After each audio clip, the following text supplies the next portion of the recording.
तस्माद् भारत सर्वात्मा भगवान ईश्वर हरि श्रोतव्य कीर्तितवश्च स्मर्तवश्च चक्षताभयम् तस्माद् भारत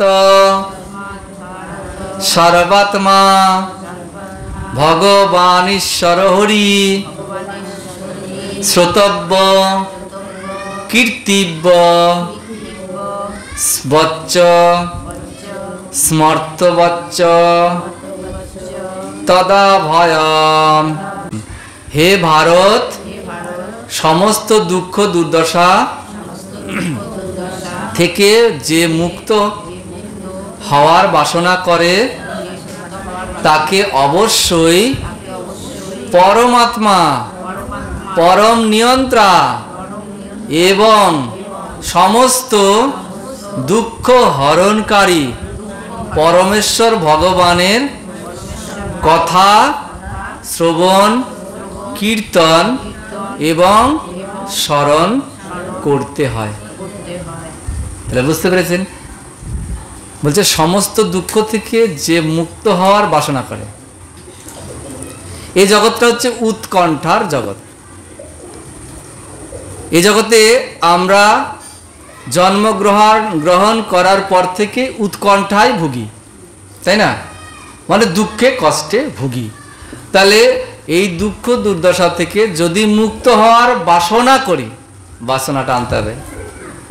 মন দিয়ে যদি আমি অনুধাবন করি এবং এ জগৎ থেকে যদি মুক্তি পেতে চাই, মানে দুঃখ কষ্ট থেকে যদি মুক্তি পেতে যাই, তাহলে দুঃখের জগৎ এ জগৎ থেকে মুক্তি পেতে হবে। এ জগৎ থেকে যদি মুক্তি পেতে যাই তাহলে বাসনা করতে হবে। কি বাসনা করতে হবে? নিত্য বস্তুর প্রতি বাসনা করব। এই অনিত্য বস্তুর প্রতি যখনই বাসনা করব তখন দুঃখ বেশি পাবো। ভগবান বলবে ঠিক আছে, তুমি যখন চাইছো তোমাকে চলো সব কিছু আমি দিচ্ছি, কিন্তু দিলেও দুঃখর নিবারণ হচ্ছে না। বেশি বেশি জিনিস হয়ে গেলে, বেশি বেশি সমস্ত কিছু যখনই হয়ে যাবে চিন্তা চলে আসবে। বেশি টাকা হলে এই টাকা কোথায় লাগাবো, এই টাকা কোথায় খাটাবো, এই টাকা দিয়ে কি করব, এখন ঘুম আসবে না। আবার কম থাকলেও ঘুম আসবে না, কি করে টাকা রোজগার করব, আর ভালো লাগছে না, সংসারটা চলছে না, এইভাবে কি আর চলা যায়? তাহলে যতটুকুনি পরিমাণ প্রয়োজন আমার সেটুকু করলেই হবে। যতক্ষণ ততটুকু করে আমি ভগবানের সেবাটা বাড়াবো। যদি সেই রকমভাবে চলি তাহলে বলছে দুঃখ থেকে নিবারণ হওয়া যাবে। তাহলে বাসনা থাকতে হবে এবং সেই বাসনাকে কার্যকরী করবে কে? অবশ্যই পরমাত্মা কার্যকরী করবে। এবং পরমাত্মাকে না, পরম নিয়ন্ত্রণ, আমাদেরকে নিয়ন্ত্রণ করছেন ভগবান, তিনি স্বয়ং। এবং সমস্ত দুঃখ হরণকারী, আমরা যে দুঃখের মধ্যে আছি এই দুঃখ হরণ করতে গেলে আমি যদি আমার বন্ধুকে বলি, বন্ধু আমার ক্ষতি করার চেষ্টা করবে। আমি যদি কোনো দুঃখ নিয়ে যাই, আমার অন্য পারিপার্শ্বিক লোকেদের কাছে যাই, তিনি চেষ্টা করবে তুই দুঃখে পড়েছিস, আর একটু বেশি করে তোকে দুঃখ দেওয়ার চেষ্টা করবো, আরো ফেলানোর চেষ্টা করব। কারণ শহীদ ব্যক্তি খুব কম।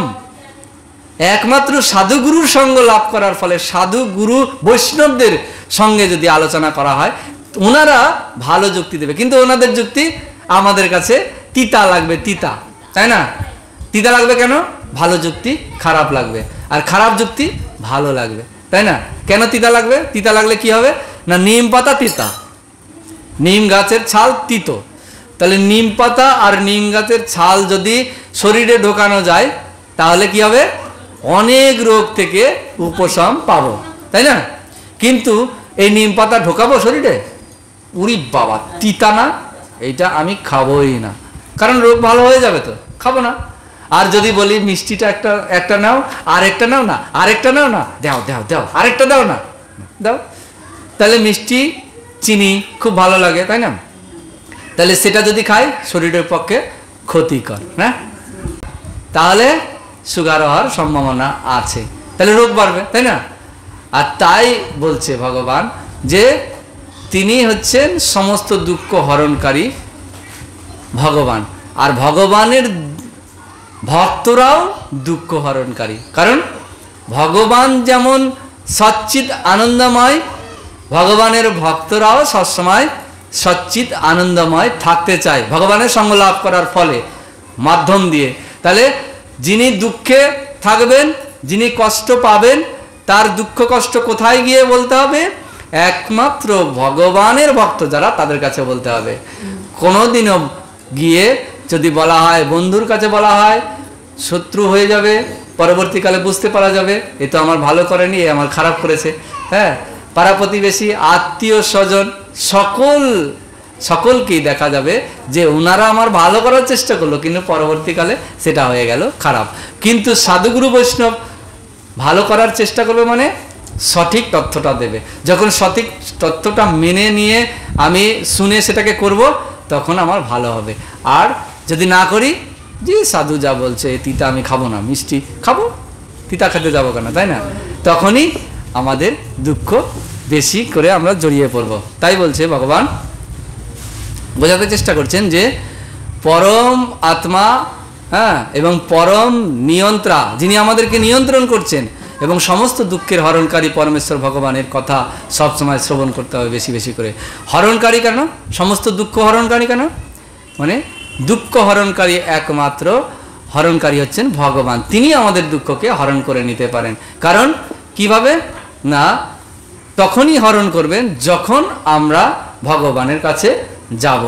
সঙ্গে সঙ্গে ভগবানের কাছে যখন যাব, একটি প্রণাম নিবেদন করে দেব, ভগবানকে দর্শন করব। সমস্ত অর্থাৎ কৃষ্ণ কথার অর্থটাই হচ্ছে সর্ব আকর্ষক। কৃষ্ণ সবাইকে আকর্ষণ করেন, কিন্তু আমরা আকর্ষিত হতে চাই না বলে আমাদেরকে আকর্ষণ করে না। তাহলে আকর্ষণ করবেন কি করে? মরিচা পড়া থাকলে লোহাতে চুম্বক কিন্তু আকর্ষণ করে না, তাই না? তাহলে সেই মরিচাটাকে কি করতে হবে? ঘষে ফেলে দিতে হবে। যখন ঘষে আমরা ফেলে দেবো, চুম্বক কিন্তু লোহাকে আকর্ষণ করবে। তাহলে ভগবান আমাদেরকে আকর্ষণ করে না কেন? ভগবান এই জন্য করতে পারে না, আমাদের মনে বহু মরিচা পড়ে আছে, মানে কলুষতা রয়েছে। সেই কলুষতাকে যদি আমরা এই দেহ থেকে বিদায় করতে চাই, কি করতে হবে? সবসময় কি করতে হবে? ঘষতে হবে। কি ঘষতে হবে? না, হরিনাম সবসময় আমাদেরকে করতে হবে। এরই মাধ্যম দিয়ে, হরিনামের মাধ্যম দিয়ে আমাদের মনের যে কলুষতা, মনের যে ময়লা, মনে যে মরিচা পড়ে আছে, সেটা কি হবে? আস্তে আস্তে আস্তে আস্তে একেবারে স্বচ্ছ হয়ে যাবে। যখন এই মরিচা বা মনের কলুষতা, মনের ময়লা দূরীভূত হয়ে যাবে, ভগবানের কাছে আসলেই ভগবান আকর্ষণ করবে, তাই না? যেহেতু ভগবান সর্বাকর্ষক, তাই আকর্ষণ করবে। এবং এই আকর্ষণ করার মাধ্যম দিয়ে কি হবে? আমরা ভগবানকে ভালোবাসতে পারবো, ভগবানের সঙ্গে প্রেম করতে পারবো। ভগবানকে ভালোবাসার মাধ্যম দিয়ে আমরা শান্তিতে থাকতে পারবো, দুঃখ থেকে নিবারণ করতে পারবো, দুঃখিত আর হব না। শান্তি তখন পাবো যখন ভগবানের কথা শ্রবণ করব, ভগবানের কথা শ্রবণ করে কীর্তন করব এবং স্মরণ করব। এইভাবে আমরা প্রকৃত সুখ, প্রকৃত আনন্দ পেতে পারি। তাছাড়া আমরা এই সংসারী জীবনে কিন্তু কোনোভাবে আনন্দ পেতে পারবো না। তাই গৃহমেদী না থেকে আমাদেরকে গৃহস্থ হতে হবে। যে যেই কর্মই করুন, যে যে কর্ম করছেন করুন, কিন্তু গৃহে থেকে, ঠিক আছে? গৃহীদেরকে বলেছেন দুই ভাগে ভাগ করেছেন শাস্ত্র। তাহলে গৃহস্থ হতে গেলে আমাদেরকে এই তত্ত্ব অর্থাৎ ভগবানকে জানতে হবে, ভগবানের লীলা, ভগবানের নাম গ্রহণ করতে হবে, হরিনাম করতে হবে, ভগবানের এই যে গুণ শ্রবণ করতে হবে, ভগবানের লীলাকে স্মরণ করতে হবে। এর মাধ্যম দিয়ে আমরা আমাদের গৃহস্থ জীবনে ঢুকতে পারবো। আর না হলে গৃহমেদী হয়ে সারাটি জীবন মায়ার দ্বারা অপহৃত হয়ে মায়ার কবলে পড়ে অন্তিমকালে বুঝতে পারবো যে আমি কেন হরিনাম করলাম না, কেন আমি সাধু সঙ্গ করলাম না, কেন আমি শ্রী গুরুদেবের কথা শুনলাম না। তখন মনে হবে, তখন মনে হয়ে আর কোনো লাভ নেই। জীবন অন্তিম যখন চলে আসবে, সব শেষ করে দিয়ে তখন কাল আমাদেরকে এখান থেকে তুলে নিয়ে যাবে, আবার জন্ম দেবে। কোথায় জন্ম দেবে জানি না, কর্মফল আমাদেরকে বলে দেবে, সেইভাবে আমরা জন্ম আবার পাব। তাই মনুষ্য জীবন অতি দুর্লভ। কথাটা শুনতে কত ভালো লাগে, দুর্লভ, অতি দুর্লভ, তাই না? তাই মনুষ্য জীবন, এই জন্ম যখন পেয়ে গেছি, মানুষ হয়ে জন্মগ্রহণ করেছি, তাই না? তাহলে মনুষ্য জীবন পেয়ে যদি আমরা গৃহস্থ হতে চাই, তাহলে সমস্ত কাজের মাঝে যেন আমরা ভগবানের সেবা করি এবং ভগবানের গুণলীলা মহিমা কীর্তন সাধু গুরু বৈষ্ণব সঙ্গে গিয়ে শ্রবণ করি। না পারলে অন্ততপক্ষে বাড়িতে একটু গীতাটা পড়ি। যদি গীতাটাও যদি না পড়তে পারি, হ্যাঁ, তাহলে কাউকে বলে একটুখানি যে তুমি একটু গীতাটা পড়ো, আমি একটু শ্রবণ করি। এখন পড়তে সবাই পারে, কেউ নিরক্ষর নেই, তাই না? তাহলে সবাই যদি একটু এইভাবে সহযোগিতা করে, নিজেও পবিত্র হবে, অপরকেও পবিত্র করতে পারবে। এইভাবে আস্তে আস্তে আমরা যদি একে অপরের সহযোগিতা করি, এর মাধ্যম দিয়ে গৃহস্থ জীবন অবলম্বন করে গৃহমেধি জীবন ছেড়ে দিয়ে আমরা আনন্দ উপভোগ করতে পারবো। আর না হলে দুঃখের সাগরে আমরা ভেসে যাচ্ছি, দুঃখই আমাদের সঙ্গে নিয়ে যেতে হবে। তাই অগ্রগতি করলেন।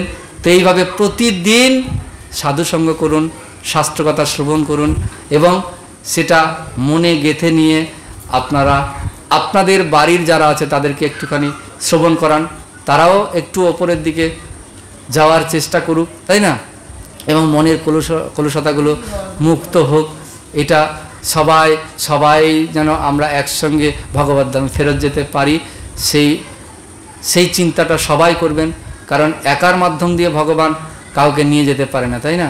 তাই সবাইকে যদি সহযোগিতা করে পারমার্থিক জগতে, তাই না? পারমার্থিক জগৎটাই হচ্ছে হিংসা শূন্য। যার হিংসা থাকবে, যার কলুষতা থাকবে মনে, সে উন্নতি সাধন করতে পারবে না। তাই হিংসা ভুলে গিয়ে মানুষ জন্ম পেয়েছি, এই জন্ম আর পাবো না, বা পেলেও কিভাবে পাবো জানি না। তো এই জন্মটা যখন পেয়েছি, নিজে ভালো থাকবো, অপরকে ভালো রাখার চেষ্টা করব, তাকে বলবার চেষ্টা করব, সবাই মিলে। সে যদি শোনে তার ভালো, যদি শুনেও না করে যে আমি আমার মতন চলবো, ভগবান স্বতন্ত্রতা দিয়েছেন, ভগবান জানানোর চেষ্টা করছেন সকলকে যে যেইভাবে নেবে তিনি ততটুকুনি ওপরে উঠতে পারবেন। ঠিক আছে, আজকে এখানে ভাগবত কথা বিশ্রামে রাখছি।